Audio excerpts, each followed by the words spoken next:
It is my pleasure to welcome Professor Carlos Paternina from the School of Business, who is going to talk about actually a case study of transportation and using data science and all kind of things related to science. Thank you, Jose. Hello, everyone. How are you? It's a pleasure for me to be here. Is it okay if I take my mask off? Yes. Yeah. Okay. Okay. So, as Jose mentioned before, I'm Carlos Paternina. I used to work for 27 years at Universidad del Norte in Colombia before coming here to start again, basically. I'm again an assistant professor now. So I'm going to talk to you about a project in two steps. I will show you first a framework for using data science or data analysis and machine learning tools to optimize operations for last mile delivery in trucking, basically, in delivering goods to your houses, in this case to retail stores for hardware. And in addition to that, what I'm going to do is I'm going to move to talk a little bit about a framework that we're developing jointly with the city of Barranquilla, which is the city where I grew up and where I used to work, using the data that the city gave us to analyze the behavior, geographically speaking, of the COVID-19 spread of the pandemic, and also how we handle that to help operations for a trucking company.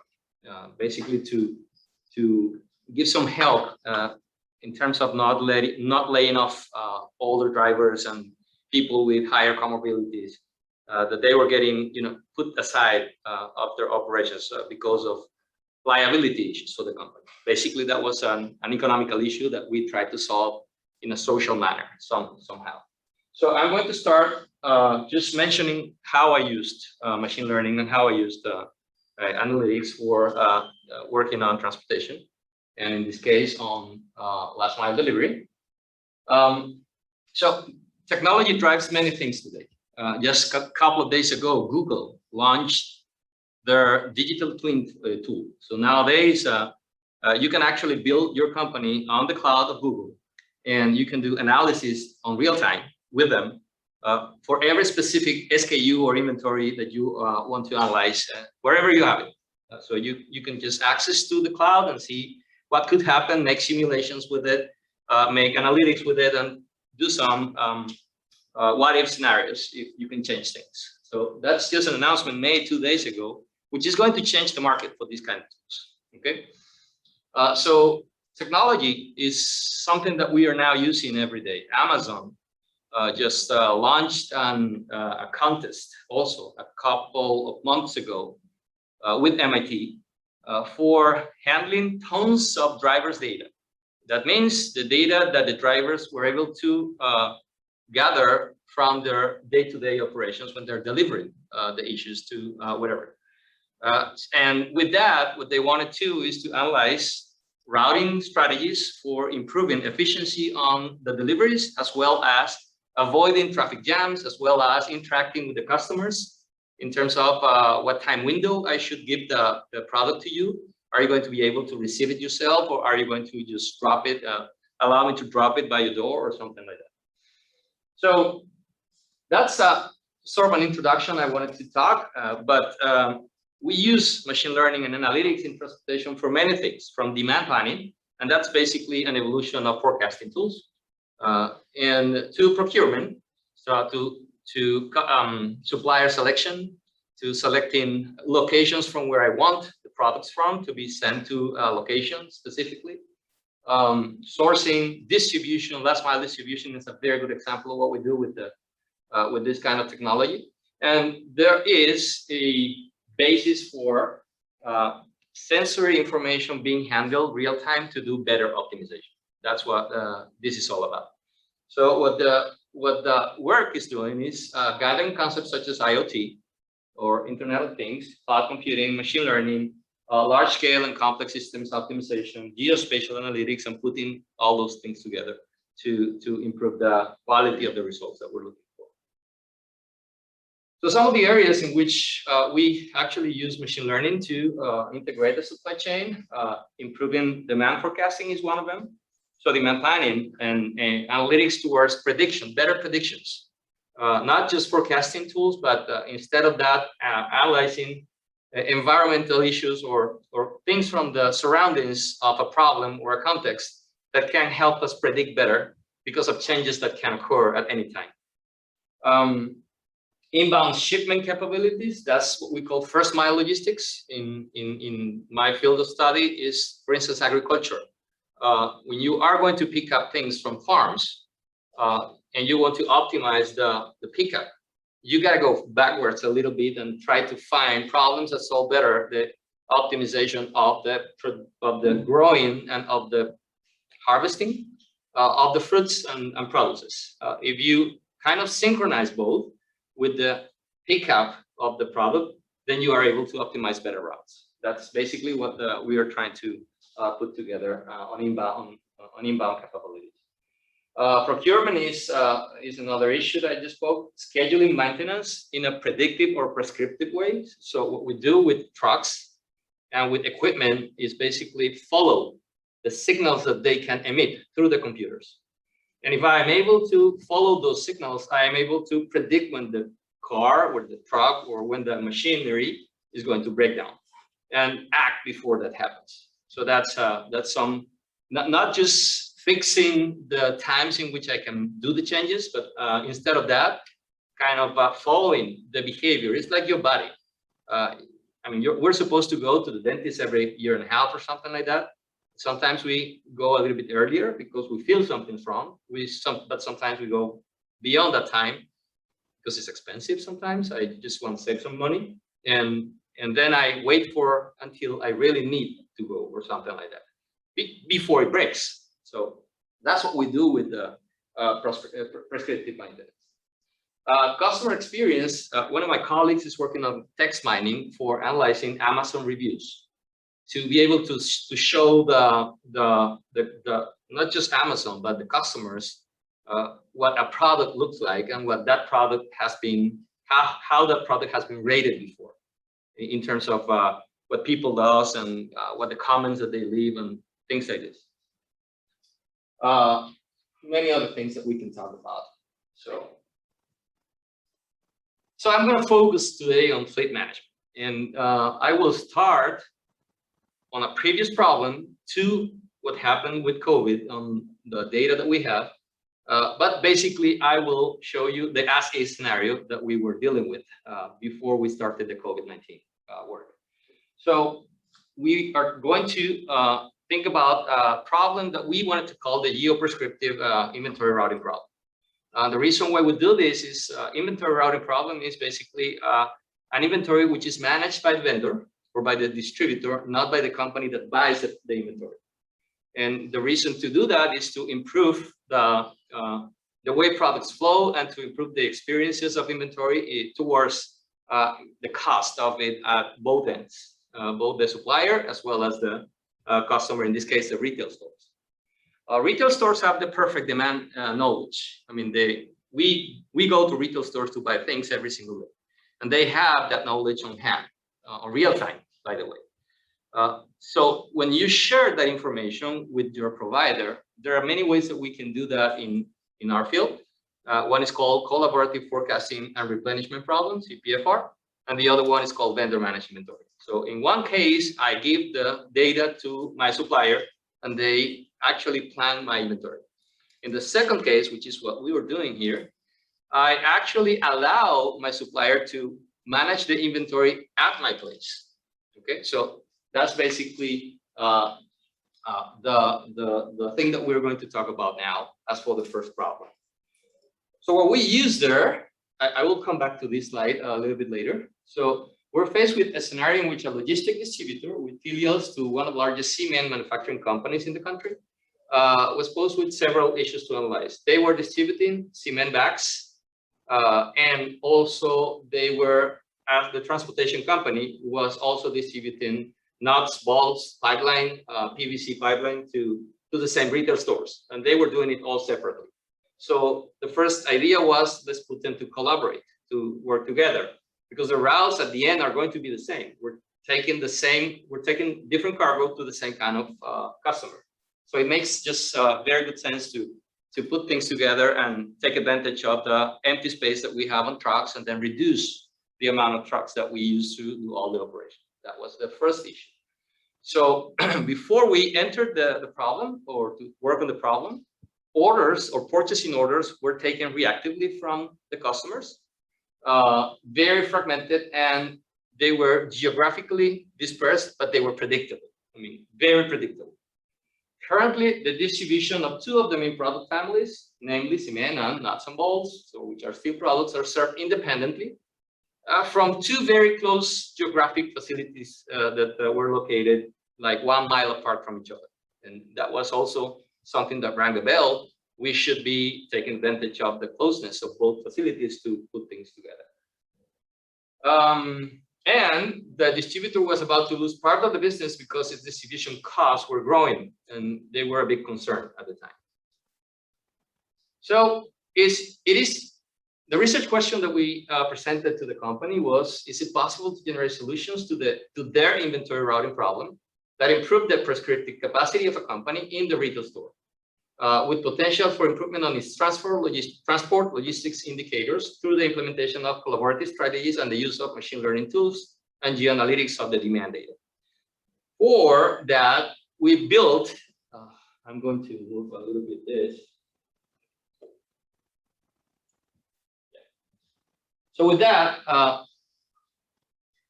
we built a framework first, in which we presented the problem to the company. We can improve your capacity for analyzing your inventory.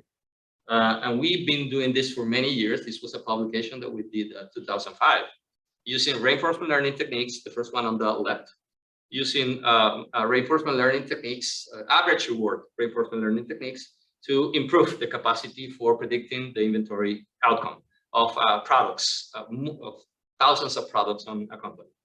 And the second one was a paper on vehicle routing, in which we do no longer, we don't use now reinforcement learning, but we use ant colony systems. So it so happens that for discrete optimization or combinatorial optimization, ant colony systems work very well. So they gave us a very good setup to do operations on the router. The two together actually gave us the framework for VMI, which is a vendor managed inventory. What we did is we kind of use all the data that came from the customers, from the retailers, and we put them into a geographical setup and analyzed what would happen if I move the request for delivering a product 1 day before the day that they're asking me to send it, or what happens if I put them together into trucks to deliver to the stores the same kind of products, or different products to the same kind of store, or what happens if I put them 1 day ahead of time or delayed in time.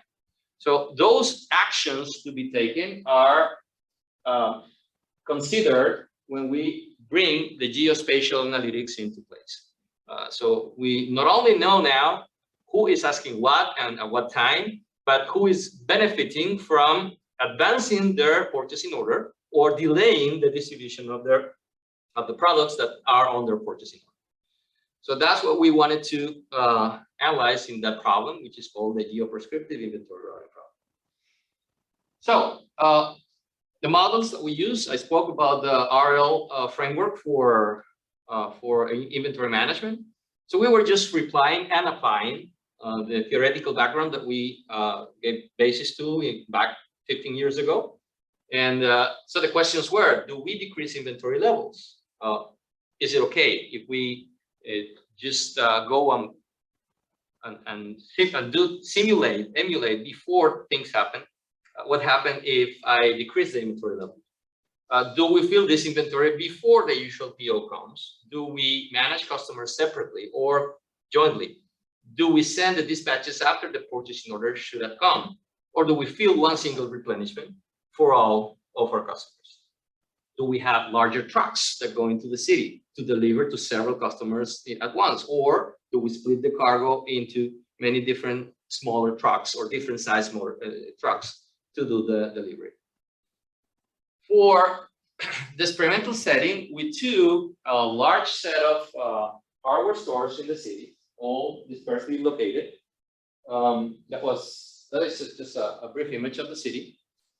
We took and we predicted, or we ran the typical inventory models that we used to do with this company to find out the basis for improvement or possible improvement.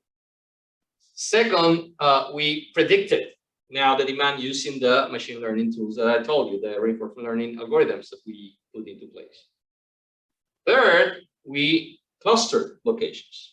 So with that is we found not just geographically speaking, but also day by day, we were looking at clusters of purchasing orders that were allowing us to do a better gathering of the products that were going to be sent to each one of the stores. So it's not just geographical ordering or clustering, it is geographically / demand-based clustering, what we took into advance here.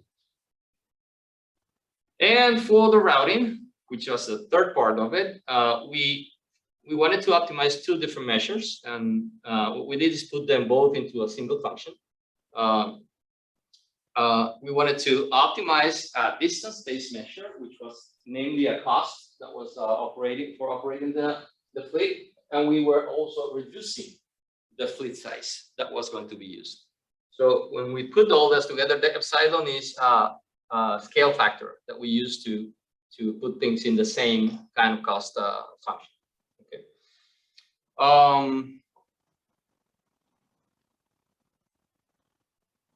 For the spatial analytics, we use a framework from Lovelace and Novoset. This is an R-based code for doing geospatial analytics. And the questions that we wanted to ask ourselves then was, is it possible to produce better predictions with a geographical approach that manages jointly location and behavior of the demand processes, as I mentioned before? So do we cluster first and separate customers then? Or do we permit cluster crossing? Do we allow the trucks to move away from a cluster and take the products to a customer which is not within their prepared routing scheme to improve the outcome of the algorithm? Or do we manage customers separately, or do we use the relationship among them to do the routing? So the third questions that we wanted to ask is it possible to learn inventory policies that make use of better geographical approaches? And for that, again, do we decrease? Oh, I think this is repeating. This slide is repeating, yeah. I'm sorry. So the last part of it is it possible to generate routing solutions that manage the inventory levels of customers in ways that do not just one lump dispatch, or do separately the routes that we wanted to take there, the products? So do we anticipate to the dispatch? That's the first question that we ask. And what happens is you are building routes that sometimes have only 3 deliveries to perform in a city in which there are over, let's say, over 1,000 retail stores that do this.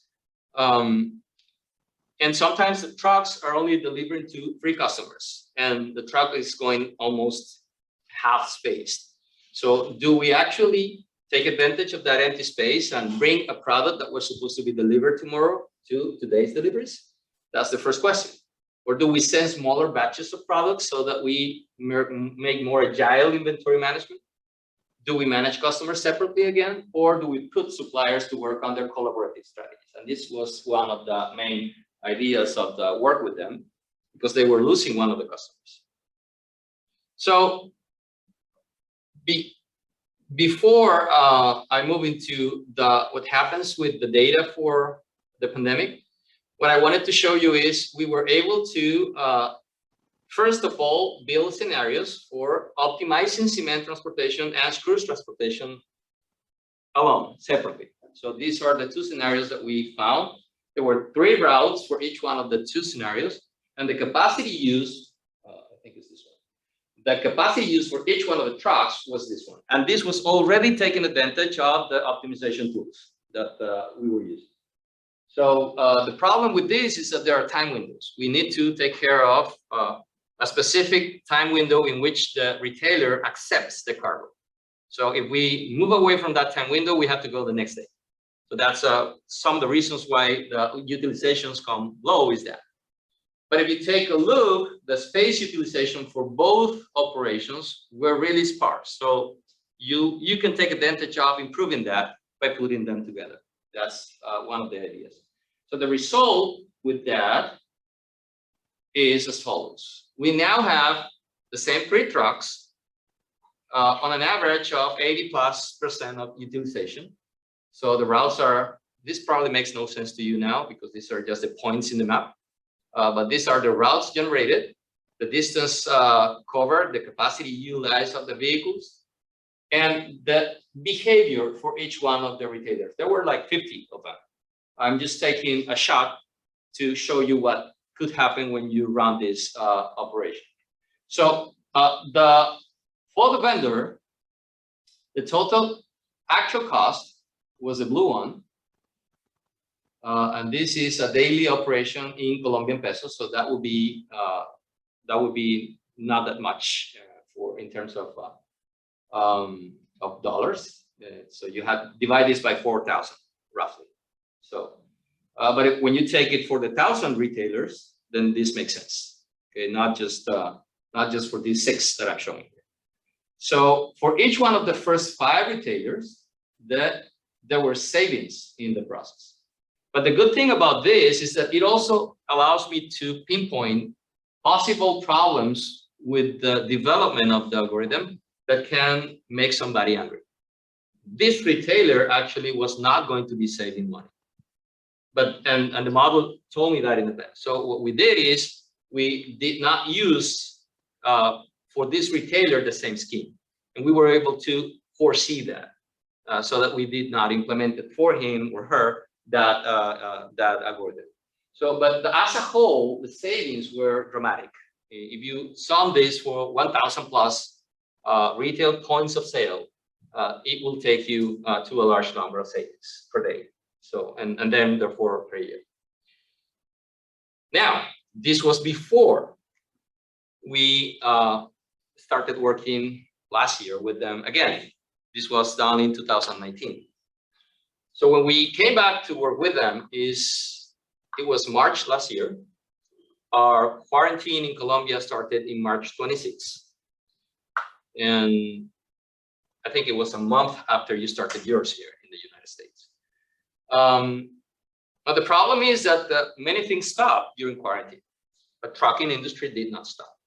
And with that came a lot of problems for the transportation companies. So the government of Colombia declared COVID-19 a job-related illness. What that means is that if you get ill because of COVID-19, then the company has to pay for the ill time. So that's money that the company will be somehow losing, if you can call it that way. The immediate reaction of the trucking industry was, we're not hiring people 55 years and older. And that is half the population of the trucking drivers in Colombia. There are a little bit over 52% of the drivers of trucks in our country that actually are 55 years or older. The newer generations don't want to go into that. Okay, and you can actually find a 70-year-old people, a person driving a truck in the cities of Colombia.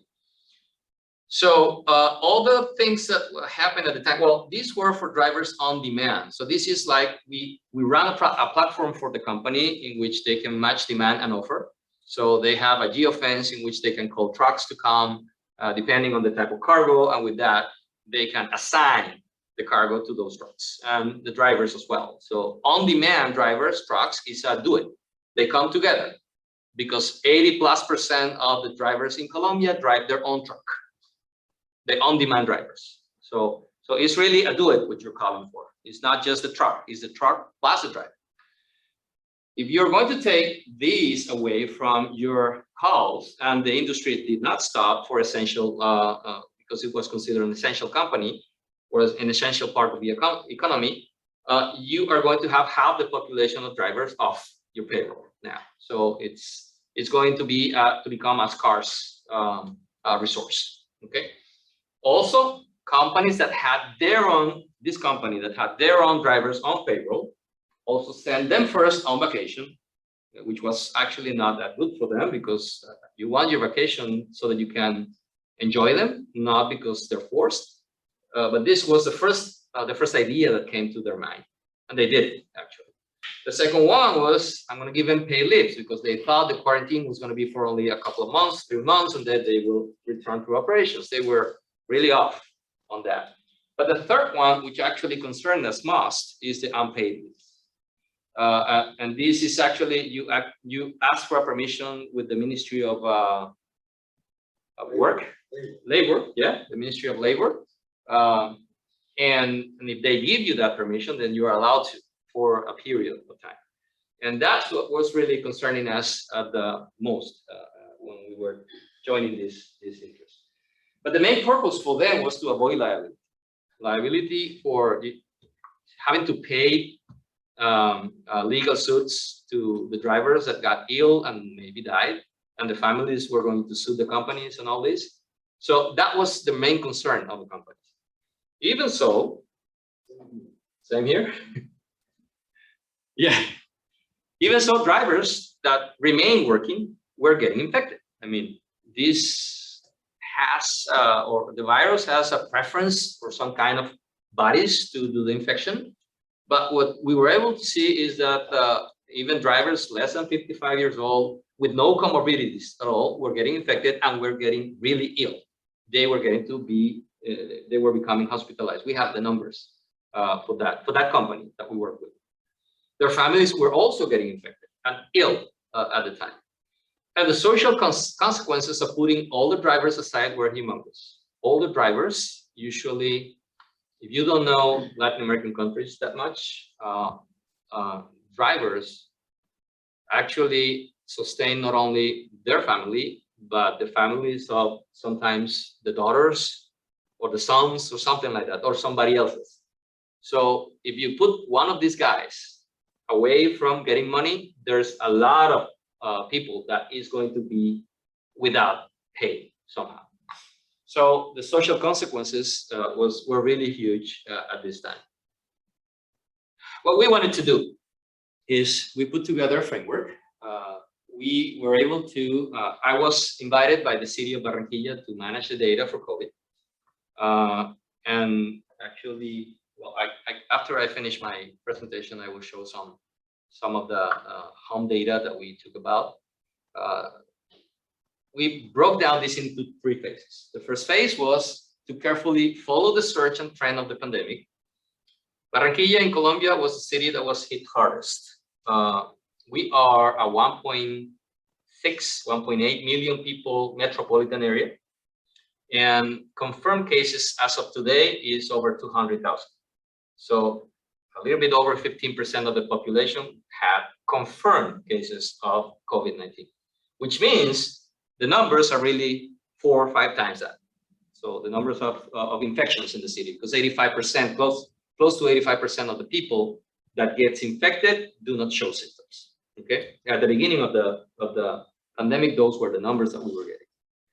So we had enough data to start again doing geospatial analytics. Barranquilla is broken into 5 regions, 5 localities, and we were able to follow the trends for infection rates on those localities, barrio per barrio. Those are the ways we break down the city. So, however, our goal here was not to describe the pandemic. There was another group of statisticians in our university where I used to work that were doing that job. So I actually took advantage of their work and built upon the work what we wanted to do. So our phase 2 was use the data to build a knowledge base for one of the customers of the application that we developed, which is called Cargo Modal, based on hotspots of COVID-19 infections. So with that, and surrounding area, in the city and the surrounding areas. In addition to several healthcare-related measures, such as regular rapid testing, UV disinfection of truck containers, on the road, universal masking, the country actually delivered a universal masking policy. It was really hard to enforce it, but it delivered it. So, and many people use it. Now the problem was like many people was also using it like this, and many people were using it like this.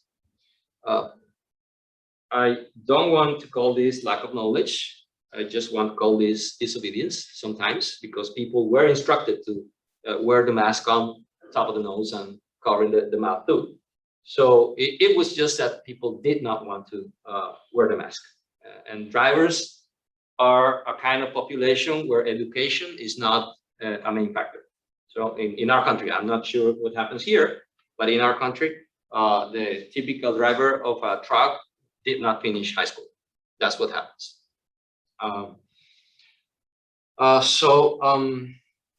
Okay, I was.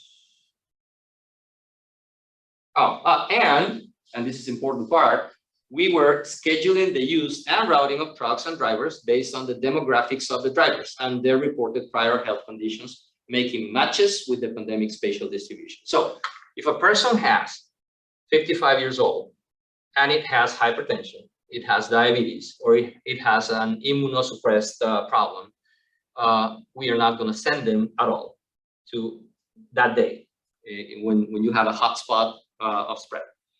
But when the disease starts cooling down, then we were able to reassign those guys with a little bit more of better routes. That means better pay. So that's what we were doing at the beginning.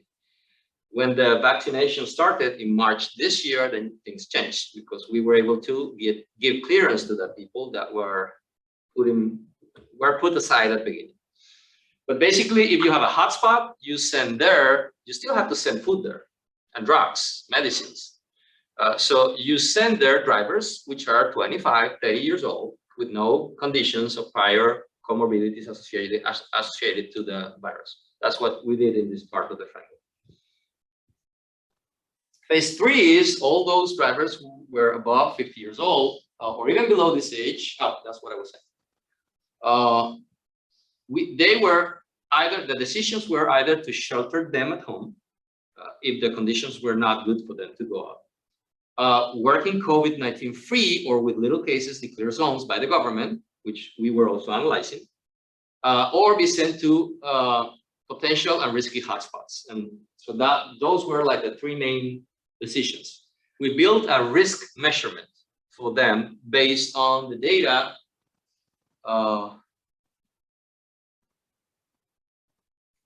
Missing a spot here.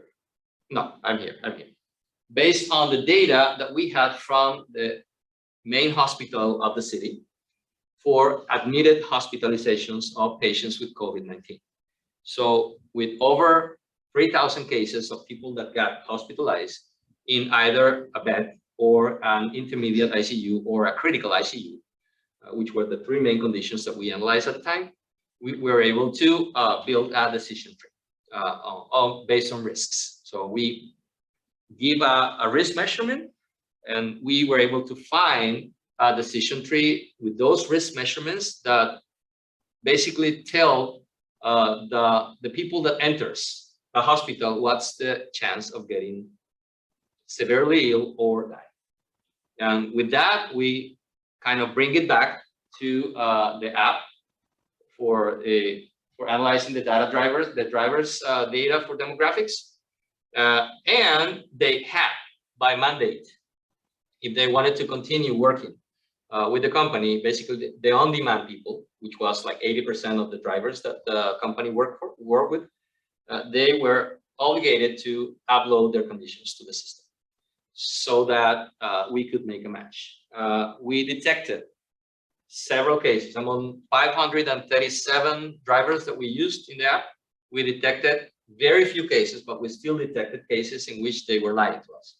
But we were able to talk to them and tell them this is not a problem of you going to lose your job. You're going to keep your job if you actually do the things right. And they, after a while, came back to the app and they fixed the problems, and everything was set at the time. So those three sources of data were taken. Data for, and this is the link, you can actually take a look at it. I'm going to leave the presentation to Jose so that you can upload it.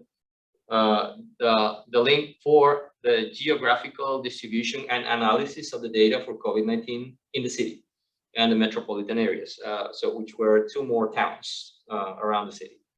The data for hospital admissions due to COVID-19, this is patient-sensitive information. So I am going to give you the inducted tree so that you can take a look at it, but I cannot give you the data for that because this is patient, basically this is data from the patients. With the outcomes. So among those 3,000 cases that they were hospitalized, we knew what was the odds that somebody with certain preconditions. The problem with those is that the hospital only gave us 1 zeros. I would love it if they could give us like, yes, I have hypertension, but I can treat it with just 75 milligrams of this. I would have loved that because that way the risk measurement would have been better.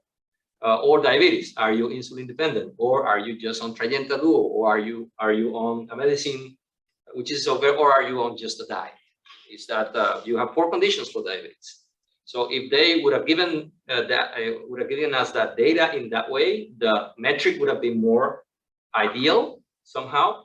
What we had was 1s and 0s. So it's basically a partition, this inducted decision tree. That we use our tools for doing that. So. And the other part is the data for the drivers. Again, this is drivers sensitive data, so I can give you part of the data, not names, not anything like that, but I can give you data that you can play with if you want. Okay.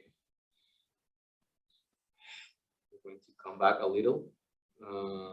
Yeah. So what happens with this information is that beforehand, before we started doing this, there was a geofence in which a customer, a retail store, calls for a demand of service.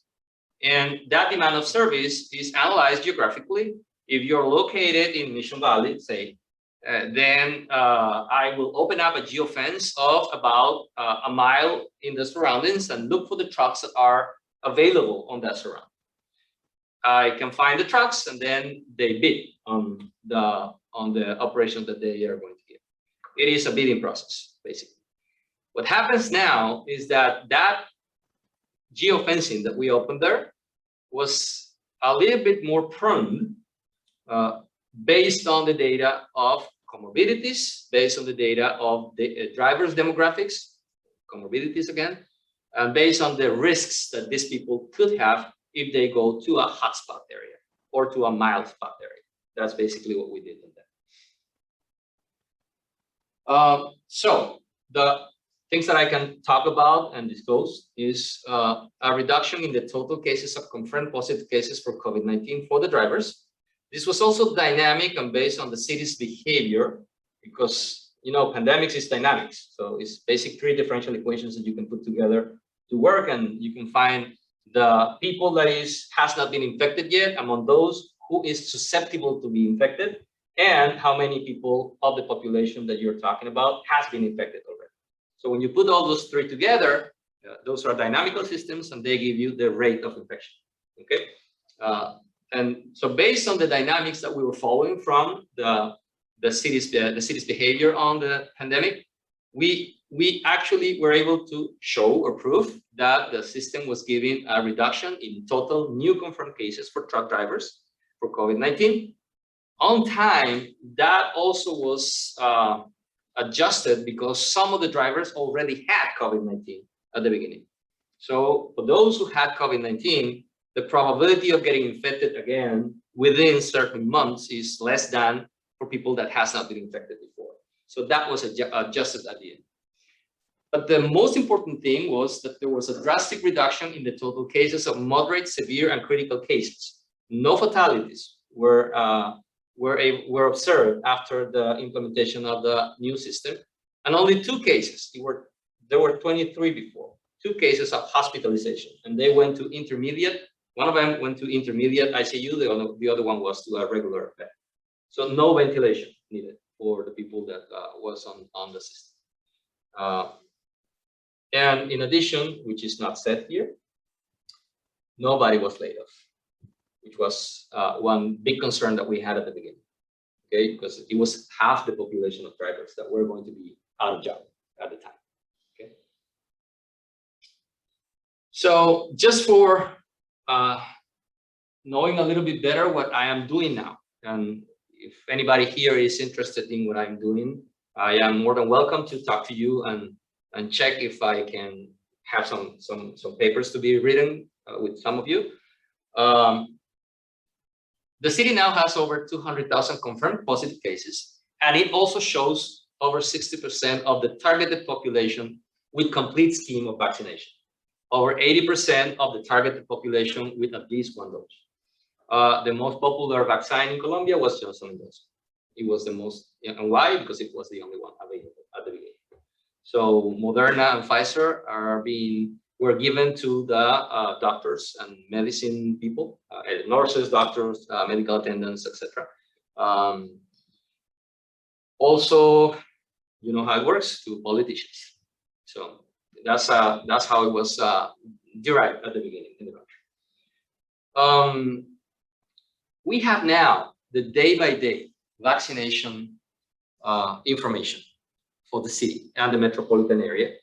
And we are working with that to adjust more the model. So the framework, we want to put it to work in a better way, not just bringing people back to the database, but also knowing who among the total 537 people that we have in the database is vaccinated, when did they get the vaccine, so that we can assign better routes for each one of them, okay? Also, the company on its own is having medical examinations regularly on the drivers, and that's by law now. They have to do it. And in that medical examination, they're including antibody examination. That means a laboratory test for antibodies after you get vaccine, because it has been proven that the levels of antibodies that the people develop after vaccination is not the same, even for the two of you, 20 plus. So the level of antibodies that we develop is different based on our own conditions. I have known cases of people with vaccination scheme complete that developed 0 antibodies. And they had COVID and they had big problems of it. Their system was immunocompromised and they didn't know about it until COVID. Okay, so they're on a regular basis, they're testing this to see what the levels of antibodies of their drivers are given. And with that, they're making decisions. So which is better now. So we have this. And a second part of the story, that the reason why we have this data is because, and that's a different problem that I'm working on, and I have full data for it. So if you're interested, just let me know. We are working on a better way, less costly way to distribute the vaccines to the vaccination sites based on the demand that we predict that's going to happen on the sites per day. So if we have all the behavior of vaccination and we have the population that opens now, because we should be now opening 12 years older with no comorbidities. That's what we should be doing at the time. And that's also a huge part of the population. So with that, then the demand is going to be growing up. The younger population in the country wants to go out. I mean, after a year of being, see, this does not affect, the quarantines does not affect people in the 50s. I mean, we're cool, we can stay home. People in the 70s, 80s are losing one of the very few years that are left to them because of the quarantine. And people in the 20s think that they're losing their lives. Yeah, I'm sorry for doing a joke, but this is what really we were able to talk with the people that we interviewed. So they want to go out. So this is a lot of people that want to go and get vaccines. And in the country, in Colombia, there are very few anti-vaccine people. So it's not like in Europe, in the US, or in many other places that you can see the anti-vaccine movement going stronger and stronger by the day. In the country, we don't have that. So we have steep jumps on the demand, and we have to predict that before it happens, so that you can distribute accordingly to the different sites of vaccination in the city. there are 87 vaccination points in the city or sites. And what we're doing now with the city or with the district, which is future work that I'm developing, is centralizing the delivery instead of asking the health providers to come pick up the vaccines at the distribution center. Reason being is you use less trucks, you preserve better. It was proven by us that you can preserve better the life cycle of the vaccines if you actually do the centralization of the management. So with that, I'm open to questions, Jose.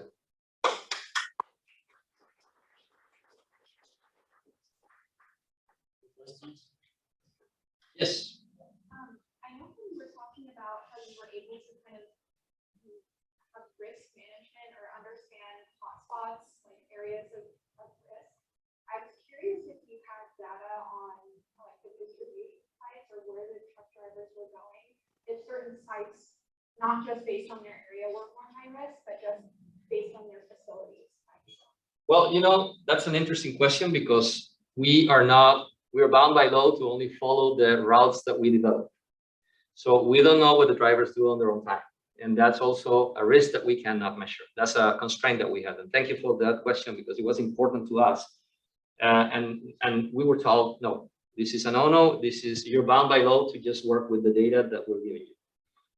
So if we had that information, then maybe we would have made better predictions for people that live in the areas that are hotspots, to just let them know, well, you know, we are going to send you away for a time, and this is going to be a week or so to do the driving in other places of the country, not just the urban distribution. But no, we were not able to handle that data. Yeah, thank you. Any other questions?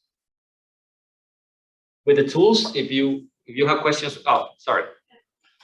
So I just wonder why you chose reinforcement learning to answer this question.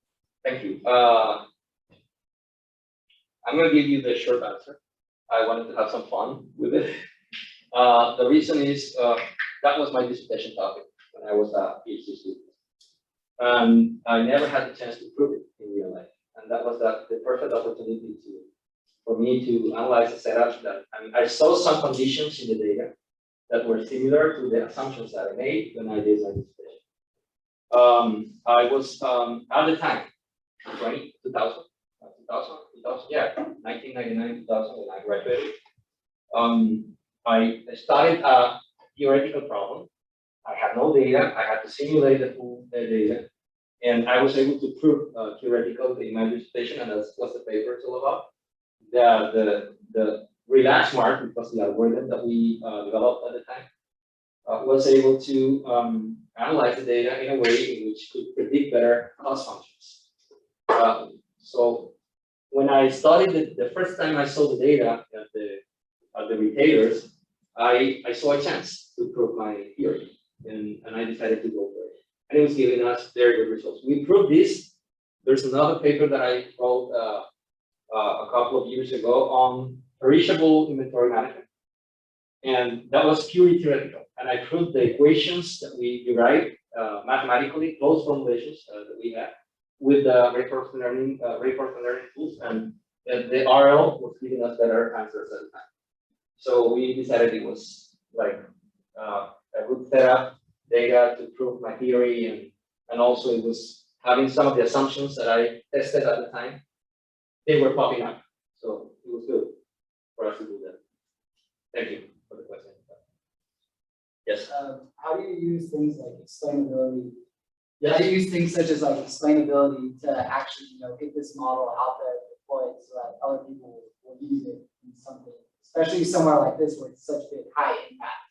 Yeah. How do you convince people to use this model? Well, to convince the drivers was kind of easy. They were getting laid off. So I was able to tell them, if you come and work with this, then you are going to get your job back. That was easy for them. But the companies, liability was a big issue there. And, in order to be able to prove them that they could handle this, we had to run simulation models what we did basically was to simulate the operations without and with the frameworks that we were putting together. And demonstrate to them that the risks to do this were lower than the risk of not having drivers, enough drivers to do their operation. They were losing customers because there were no drivers. So it was not easy at the time. It helped that I studied with the CEO of the company in university, and he actually listened to me at the time. So I had like a 1 hour span of my time to explain to him what the benefits of this were and how it worked, and he said, yes, let's prove it. Because I'm having problems, I'm not finding drivers.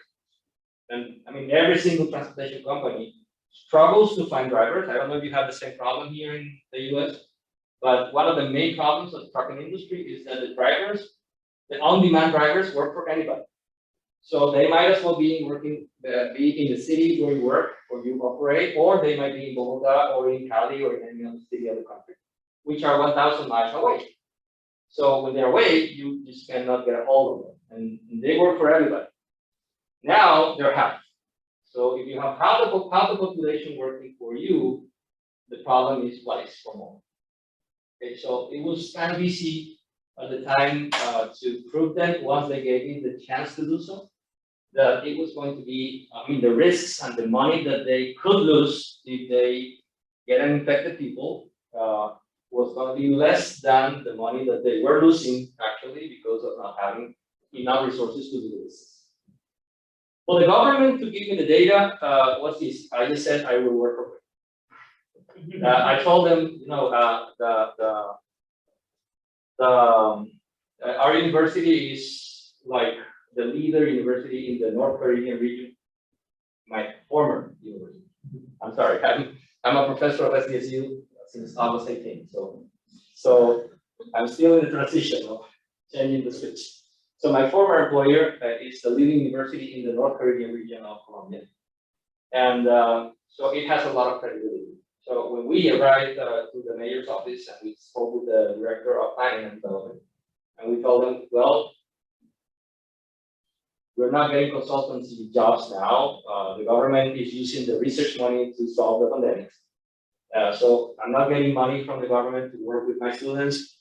I need I have the time. So we have the knowledge, and this is what we think it could be done. We can follow the pandemics, and we can predict the peaks. We can predict the usage, the needs. One of the big problems that we had when we were following the search was the lack of oxygen. So with no oxygen, the deaths were skyrocketed at the time. So if you were able to predict the infections, you were also able to mobilize the mechanical ventilators and to mobilize the O2 generators from cities to cities. So because for some reason the pandemic never strikes like 10 places at the same time. It just moves, it's dynamic. So for instance, in our city, the worst problem was after carnivals. I mean, the city wanted to do the carnivals, that was a big mistake. And yeah, with that, what came was a lot of new infections. I think they had information on cases from before the carnivals so that they were able to do it. After the carnivals, we had the IDB, Inter-American Development Bank conference in the city. It was going to be all countries from America, from the Americas going to the city. That was suspended. But even so, there were a lot of visitors that already bought the tickets to go to that conference. So over 2,000 people from all over the Americas went to the city, and then another peak. Okay. Now the third peak was in December. So even though the government closed many bars, restaurants, and things, then the parties were at homes. And at home, people relaxes. And that's true. That's true for me and for everybody. We kind of relaxed at home. And that was the third peak that we had. Very bad one, by the way. So just to give you an example, and I'm going to finish with this. One single day in carnivals, there were 647 houses intervened by the police because of illegal parties during carnival. There were no carnivals the second time, but people still wanted to do the fires.